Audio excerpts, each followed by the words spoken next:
for this amazing panel called Ops Market Fit, Strategies and Tactics for Elevating Product and Design Ops Impact. I'm Laurent. I'm going to be moderating the conversation today. We're waiting for Antonia. Hopefully, she can still join us. There's been a few technical difficulties, but we're going to be talking about Ops Market Fit. And uh, back in the day, I worked on a job swap initiative with some people being unhappy in our design organization about career progression, and we had this idea of a job swap. And I did everything right, and it tested really well in concept testing with colleagues, and I launched it. We had a team of 350 designers, and then one person one person applied for this like job swap initiative where you go and move to a different part of the organization. So that was a total failure. So like one person out of 350. That's a 0.28% conversion rate for an ops initiative. That's not ops market fit at all. And so today we're going to speak about what it takes to avoid this 0.28% conversion rate, and what we can do to really land product and design ops initiatives in our organizations. And to join us on this conversation, we have three world-class panelists in the product and design ops space. First, we have a design and product ops leader who's had a stellar career so far at Geico, Southern New Hampshire University, and other companies that RealPage and Sierra and others. She has more than 10 years experience in driving organizational change and scaling design practices, and she knows what it takes to deliver ops market fit. It requires flexibility, adaptability, and compassion. Flexibility, well, she used to be a yoga teacher before COVID, so she got that. Adaptability, well, she was going to end up in the psychology field before gaming redirected her into design. And compassion, she got plenty because she was fostering 5 dogs during COVID before failing to foster dog number 6, which she adopted as her own. It's Sue Milazzo. Hey, Sue. Hi, good afternoon, Laura. How are you today? I'm great. Each of us are representing a charity. Tell us about the charity you be supporting, and if people want to donate, you can do that. We'll bring it up. So tell us about the charity you're representing today. Yeah, sure thing. So I am hoping to get donations and funding and represent Genesis Shelter. This is a local shelter in the Dallas-Fort Worth area. I'm based out of the States for women who just need help, whether it's domestic violence, anything else that's happening in their lives, just a safe space for women to go to. They're actually quite well known within this Dallas area, so it's something that I feel very fondly of and want to make sure that we can keep having a sanctuary for women and whatever they might need, regardless of what their needs are. Awesome. Thank you very much. We'll send some of the links as well to donate. Next, we have a products ops leader. Products ops leader, well known in the products ops field, specializes in equipping organizations with systems, tools, insights, everything they need to thrive. First bold claim. She helps organizations transform from mere competitors to market leaders. Second bold claim. Third bold claim. She empowers product leaders to align on measurable outcomes and deliver their best work. It's product operations coach and consultant Antonia Landi. Wie geht es dir? Sehr gut, vielen Dank, Laurent. I'm wonderful, thank you. Tell us about the charity that you are supporting today. Of course. So the charity I've chosen today is one that I actually made use of when we found an injured and blind hedgehog in our backyard. It is called Igelhilfe Berlin. It's completely volunteer run. They help rescue wild hedgehogs. They put them back out in the wild again if possible. If not possible, they have a lovely garden where they cohabitate. And I'm very passionate about animals, so this just felt like the perfect fit. Awesome. Thank you so much. Thank you so much. And now finally, a design ops legend in the game. 25 years of experience in design, digital transformation, operation. She's been one of the most active voice person who's sharing knowledge for years.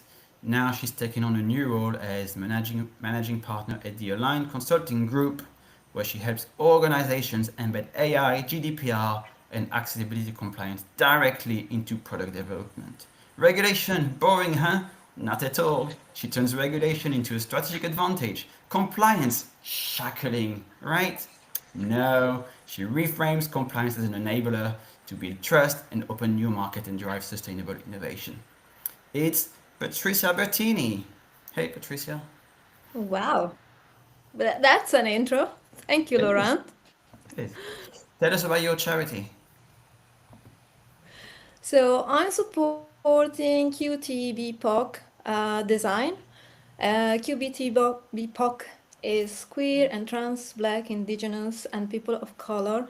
Design is an organization, is a charity that is supporting diversity in design, and with all that is happening in the world, and we have a huge need to support diversity. Design needs diversity. Design as problem solving thrives when we have diverse perspectives. So being able to support designers that actually can contribute with their unique value and views is essential, and today more than ever. They are based in the US, they do trainings. I teach and I support this actively because I'm a strong believer that the more diverse, the better society and design is. And at UX Value, helping designers, it's something that I think it gives something back to all of us. Amazing, amazing. Thank you so much. Thank you so much for this. And then I also have a charity, a local cat rescue charity. I've been fostering two cats recently called Snowball and Brownie. We just rehomed them. We're gonna foster some more. If you wanna support this local charity where I live in the UK, here's the QR code. Right. Okay. So let's talk about ops market fit and what it takes to really have impact in the work. So, Sue, you are leading design operation at One Password. How do you approach your role? How do you think about design ops and how you can have impact in the work and ultimately on the the products and the services that your company delivers to its end users? Sure thing. Thank you so much for that.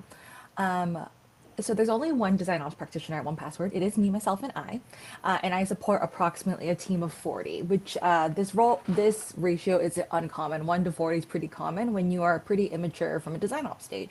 Totally fair. How do I approach my role? I have to ruthlessly prioritize. That's one thing I think a lot of folks can relate to that have been in ops is you can't magically clone yourself. Everyone wants something anytime. They want to update something. They want something specific. So oftentimes I approach my day to day with, is this on fire? And do you need it right now? Or can you wait a hot minute? Because everyone else's priority is important to them. Totally fair. But it's important to me, the litany of other things I have. I support 1 to 40. That's a lot of people. They're asking me one on one. So it's a matter of balancing. And for how to deliver value given the products we support, one of the things that's really important to me is I came up as a former designer. So I used to work with PMs, engineers, etc. So it makes me incredibly familiar with the product development lifecycle. It means I also understand what it means to build products. You can make the most beautifulest, wonderful, clickable prototype there in the world. But if you cannot cut that up into business value, into a way that can be delivered, work with the engineers, you're kind of SOL a little bit. So a lot of my day to day is, okay, you designer, you impact your PMs and EMs and all that stuff. How do you work with them to get what you want out the door? It's a matter of not just driving design, but driving design as a partnership.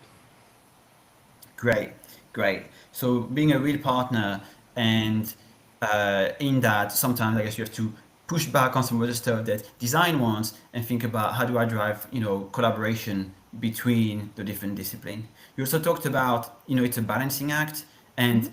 Antonia, you worked in a circus for a week, so you know about balancing, right? Indeed. So, so how do you do that? How do you approach your role? What do you think is the key to reaching ops market fit, from a product ops perspective? Yeah, so I think in any operational role, and fantastic segue by the way, but in any operational role, we need to focus on what will produce the best end result, right? I say that a lot in product ops. You have to focus on removing barriers to the work that will help your product teams deliver better products, right? Because just increasing collaboration is fantastic, but if it doesn't actually meaningfully move the needle and revamping how you do your quarterly planning does, then that's what you should be focusing on, right? So I think for any of us, it's really important to think about what is the end result I'm actually trying to enable here? What am I fostering? And what are the biggest barriers to remove? Okay, so what you're saying here is, okay, there's lots of stuff you could do. Yeah, collaboration is nice, but really what we want to help our team do is get them to deliver faster or better quality product to the end users, and thinking about what is actually in the way of them doing this versus, hey, wouldn't it be nice if we did this and this and sing kumbaya? Right. I think it's a really important distinction to make between what is frustrating and therefore feels acute and what is frustrating and actually keeping you from doing a good job. Mm. That is such it's quite difficult to identify. So Patricia, you have led design ops at 8x8, TrueLayer, Babylon, Tide. You've been in-house, you've been at the core of some of these, issues around how we deliver work cross-functionally. What have you learned about identifying like the right opportunities to focus on in order to enable the, cross-functional product team to really deliver impact? It's all about understanding the root causes. And, I've seen different organizations, different sizes, different structures, different working models. And it always goes down into not just cross functional collaboration, but in making sure priorities are clear. So I did some analysis across all the organizations I've been working. So it's six digital product organizations. And I can tell you on average, only 10% of the projects gets delivered as planned originally. 10, 15 if you're really lucky. Then you have roughly 20% that are added to the roadmap after the quarter starts. You have another 30% that disappear of the roadmap, and you have another 20% that may be just stayed, delayed, and changed. And this is not just an operational issue, it's a matter of intentionality and planning, because that means the priorities are unclear. The negotiation of priorities with all the different groups are not done in a proper way. And that actually transcends and goes beyond uh, cross-functional collaboration. It goes into the heart of the R&D organization in defining the priorities and channeling the energy and being very intentional on where needs to be delivered, and having the right purpose and drive to deliver. Okay, so what you're saying is that it's not just about, there's like the product and the design ops part of it, but then there's also, it's how this kind of function and how we behave is like a larger symptom of how the organization is set up, and how intentional or not we are with our strategy, our objectives, and what we prioritize. Now, this is quite interesting because you How? said 10, Okay. yeah? That's right. It's a leadership problem sometimes. Mhm. Yeah.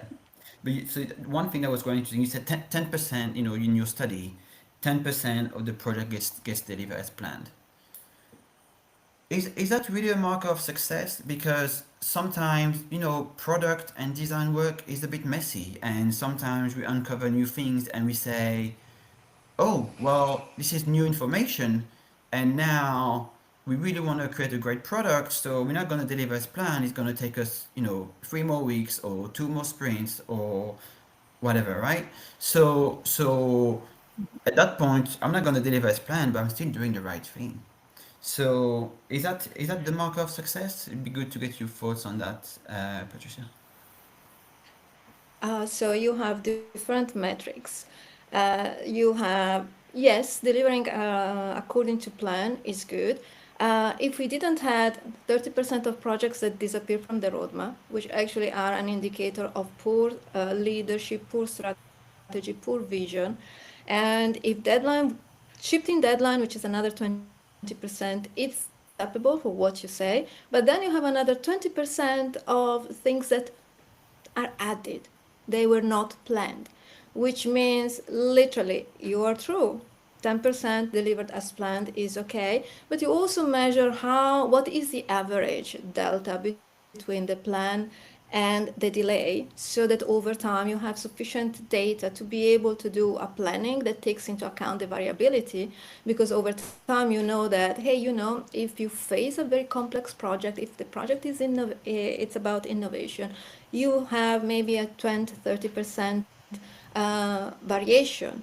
So you have the variation to be taken into account, and then you also need to have statistics and also understand why this is happening, because sometimes it's an issue in the process. You may learn that, every time we do discovery using certain approaches, we have delays. Or it may be an issue that, hey, you know what, when certain people are involved, we have delays.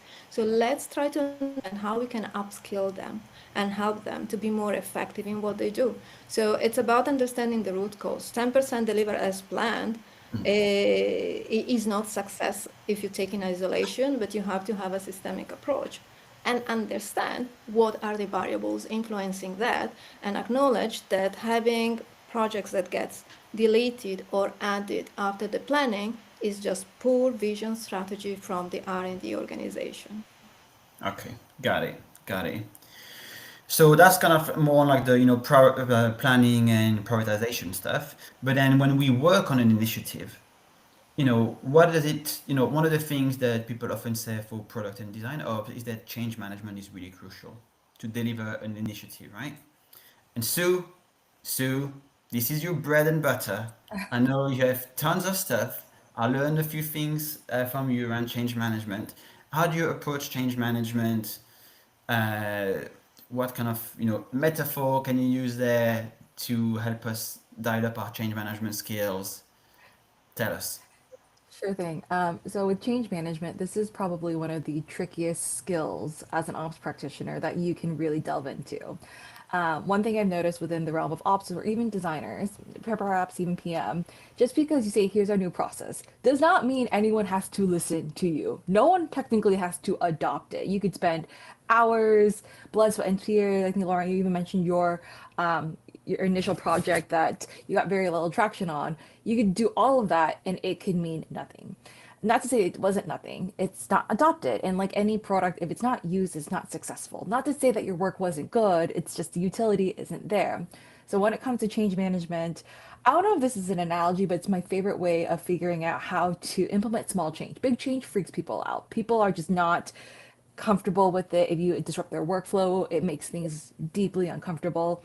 So I like to call it, there's a term for this I found from a previous report called Trojan mice. Small little bits of changes. You see these little Trojan mice, you sneak them in. It's not a Trojan horse, it's small. You sneak them in slowly but surely to the point where no one really notices that there's maybe 400 of them. And at that point, you can then create bigger change because you've done incremental small change. I'm very pro showcase incremental progress versus trying to showcase a lot of big progress because chances are no one's going to notice the little thing. Everyone's going to notice the big thing. So that's how I personally approach change management. Small, quick, a little divisive in a manner that people just go, oh, I've been doing this all along and I had no idea that this was actually driving us that direction. For example, to Pat's point about planning, if you say we're going to have a brand new planning process with leaders, they usually freak out. Some of them have a moment of like, oh my gosh, this is so disruptive. Fair. How to introduce small bits of it so they don't notice the first time, the second time, the fifth time. Great, great. I knew you would smash this one because I learned about Trojan Mice from you. I heard you talk about it before. I know it's like this is she can just like unroll. It's brilliant, brilliant. So this is a great approach when you working on a specific thing you want to move over time. But Antonia, you work with executives. One thing that we talked about last time is you try to help them like, scale adoption of OKRs, right? Are they going to be interested in Trojan mice type of change? They want you to come in and say like, I've changed everything, guys. I've changed everything. So at that level of change management, how do you then create that plan and that clarity so that you can start to drive impact in the work, but also communicate how this is moving the organization to something much greater that will lead to impact. Yeah, I think for something like OKRs, it's almost inevitable that you do have some sort of big bang moment because it's really a change in mindset, right? You are going from being output focused and feature focused or project focused to being outcome focused and really trying to get into that rhythm of measuring what worked and what didn't, assuming that success does not look like we've delivered this feature. It looks like people are using this feature, right? You have the adoption and the numbers we expected to go up or down are going up or down. But I think something to remember for any change motion is that the success is incremental, right? And especially for a framework like OKRs, what you also need to remember is that people need to make their own mistakes, right? It's very hard to one directionally teach a mindset shift. The mindset shift needs to happen in the person. And for that to happen, a lot of the time, they need to understand on their own and agree that it is actually a better way of working. And that is not something you can force. That is not something that will happen with a framework or with a playbook. That requires coaching, whether that's from you or their respective leaders, right? That really requires taking that journey together. But I think with sort of showing that you are becoming more effective as a team, that's the trickiest part in the work that we do, right? And there are certain things we can measure. Of course, we can measure the adoption of a new framework or a new way of working, right? We can also be explicit about the assumptions we have within that. We can measure how many times people speak to customers. The assumption is that that helps them build better products. That is still an assumption we are making, though, right? I think at the end of the day, the signals that you get are from the team as much as from the market, right? Mm. Ideally, you're hitting your goals faster in a more predictable way. You're hitting the outcomes you're shooting for. You are essentially living your strategy in a way that you haven't been able to do before. But your team should also be able to say, I feel more focused. I feel like there are less burning things on my plate. I feel like there are few terrible surprises coming up every quarter, for example. Mm. So this is so interesting, right? Because I guess there's like different dimensions of figuring out how well you're doing as a product or design ops person. One is, you know, like how fast we are able to ship, and then whether the users are getting value from it, and the market will tell us this. But there's like the human element of it, which you know, Patricia, how do we move the perception that right? Let's zoom out. Some of this is what you're talking about, Antonia, is culture change, right? We're changing the culture of the organization. The problem with culture change is that it's a bit hard to measure sometimes, and it feels a bit like woolly and marshmallowy, right? It's like a marshmallow, right? So it's squishy and soft. So, Patricia, how do we change this perception of culture change from a marshmallow to I don't know, choose a food of your choice or something that's like stronger. I don't know what it is, like a carrot. I don't know, but how do we do this, right? And show the value of ops work so it's not seen as marshmallowy. And in design we love to make, oh, we love empathy, we want to make people happy and stuff. It's not just that. No, you have to know what you are changing and measuring. If you're not measuring the baseline, if you're not measuring what's happening today, and you don't have clear in mind that in operations you have two types of metrics. You have efficacy and efficiency. Now, if efficiency is doing the right thing in the right way, meaning you have the right process supporting your behaviors. Efficacy is about having the right behaviors, so doing the things in the right way. Because you may have the right intention of, let's just assume, doing research, but if you don't have the tools, your intention and your behavior are not there. On the other side, you may have the most amazing operational setup with the most amazing tools, workflows, design, but if you don't have the intention and the behavior. So this is why every time you're driving change, it's important to have clarity of what are the behaviors that we are going to measure and what are the processes and the impact of those processes on the behavior and the intentions. And that's how you create it. Metrics, I mean, don't exist in vacuum. Metrics are always context dependent. So if you think there's a magic list of metrics that work for your organization and your team, I have a bad news. I haven't found it. Because your metrics depend on the behaviors, the culture, the goal, the strategy, and the vision of your organization and your team. And you build your metric system based on that, remembering that it's behaviors and actions. Great, great. I love that. I love that because often, in design, like, hey, what's the ROI of design, blah blah blah. But to have impact and gain influence, you need metrics, but you need storytelling, you need relationship and trust, right? A metric in itself is, you can have a metric if you don't have trust from your partners, you're not going to be influential. Sometimes you don't even need a metric. Relationships is all you need, right? Um, Listen, I've prepared a quick quiz to test you and the audience on product and design ops. And so I'm gonna show this now. Okay, so I'm gonna share my screen and we're gonna do this quick quiz. Okay, are you ready for the product and design ops quiz? Okay? Okay, right. So what's the main reason product ops exists? A, to make sure everyone uses Jira. B, to confuse people with another ops title. C, to rewrite every objective into an OKR. Or D, to create alignment and collaboration between teams and drive impact. You can put your answers in the chat. And of course, it's C, to rewrite everything into an OKR, because OKR is the best thing since sliced bread. Of course it's D. Of course it's D. Next quiz.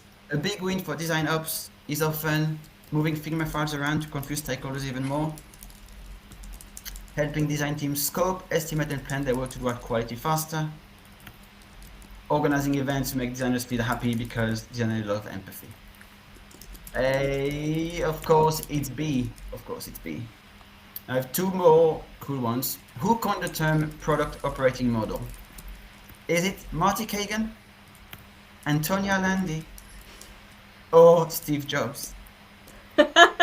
You're in good I company. wish! You're in good company. It's Marty Kagan, but Antonia Landi close second.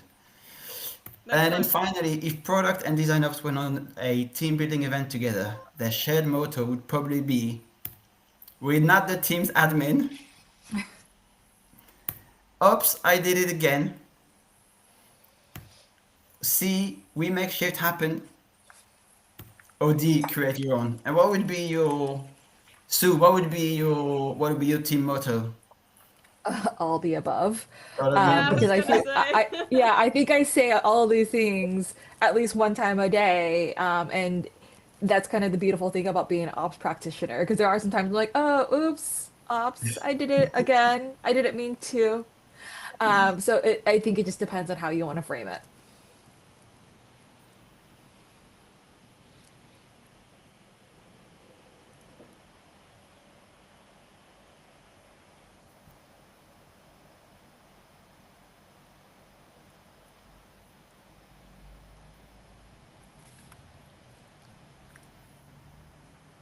Did I freeze?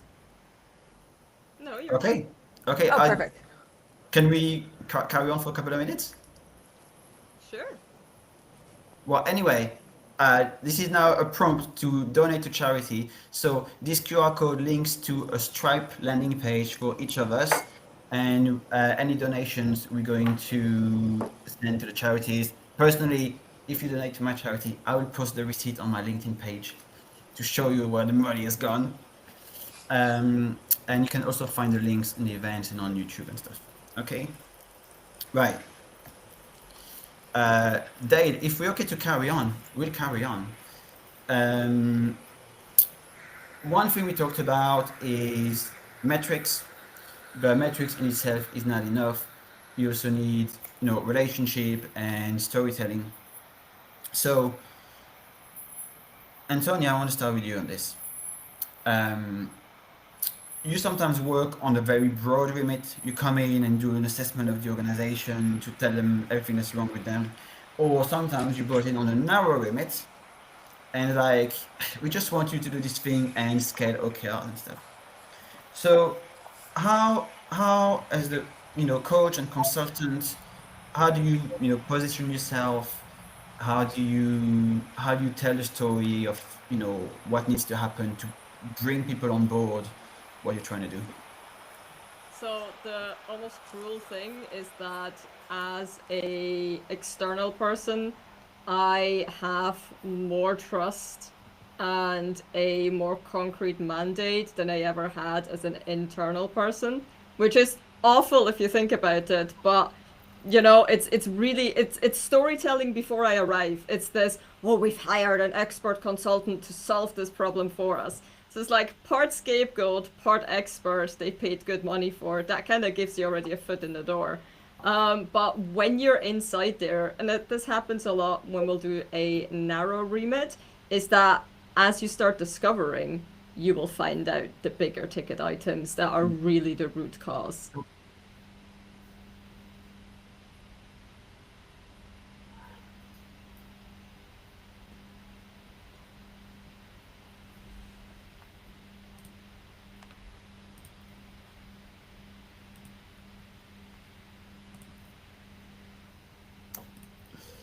Cool. I think we need to wrap up soon, but finish your point, and then we do a 30 seconds wrap up, and we do it when we go. Oh, I'm done. I'm not sure Yeah. you can hear us, Laurent.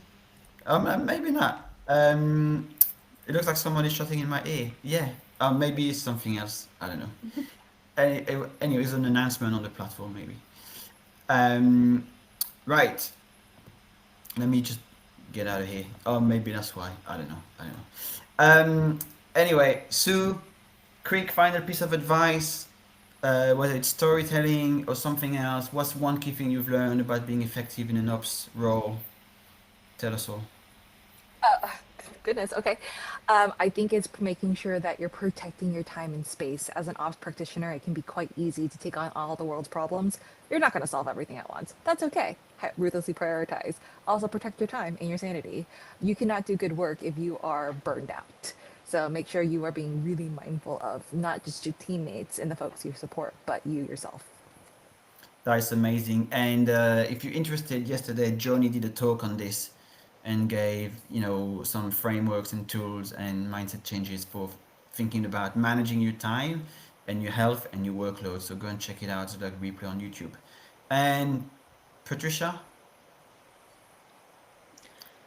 It's make sure you know why you are doing. You are intentional. You can't save the world and solve all the problems. So understand the reality, measure the reality, set your metrics and baseline, and prioritize.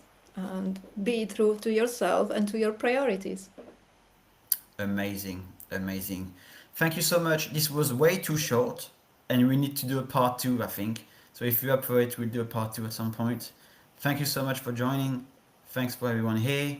Sue, Antonia, Patrizia, thank you so much. I'll see you on the next one.